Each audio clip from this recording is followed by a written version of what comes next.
I'm Amy Cherry. Dune restoration in Flagler County could be delayed by more than a month. Ben Smith reports. Flagler County Administrator Craig Coffey estimated early last month that the total cost to repair dunes damaged by Hurricane Matthew could cost just under $49 million, with the county kicking in just under $8 million. Then the bids for 2 of the 5 projects came in, says County Commissioner Greg Hansen. Moving sand is expensive. The bids that came in were actually almost twice what we thought was going to cost to move sand. County leaders are rejecting those bids and plan to send out another request while looking into why the first bids were so high. Officials are also contending with sea turtle mating season, which started Monday and requires significant federal oversight and permitting to work around. For Flagler's Morning News, I'm Ben Smith. But getting the dunes repaired is important as tourism remains one of the biggest industries in Flagler County. Mary Rose Hamilton explains. Tourist development tax revenue in 2015-16 totaled just over $2 million,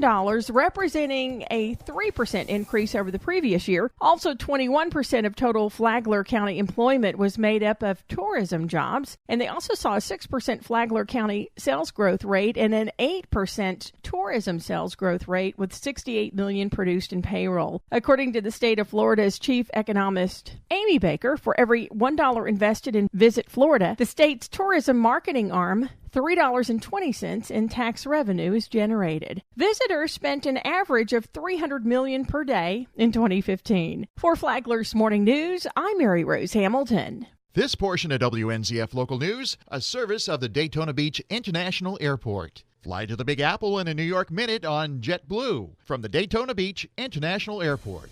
I can't wait to get there and get started. For the first time, we're hearing from new Flagler County Schools Superintendent Jim Tager. Tager comes to Flagler from neighboring Volusia County, where he was principal at Atlantic High School. On WNZF's Free for All Friday with David Ayers, Tager says this is the first time he's ever applied for a superintendent's job, and it was just something about Flagler. It's the charm of the place. I've been to the schools, the majority of the schools, and I think the main draw is the size of the district with 2,000 employees. I feel like it's an opportunity that you could get to know every single person that works there, and this is a relationship job. And, of course, students come first, and 13,000 students is a number, too, that definitely entices me. The decision to hire Tager was unanimous among the school board. Tager takes over for Jacob Oliva, who's exiting to take a position with the Florida Department of Education at the end of this month.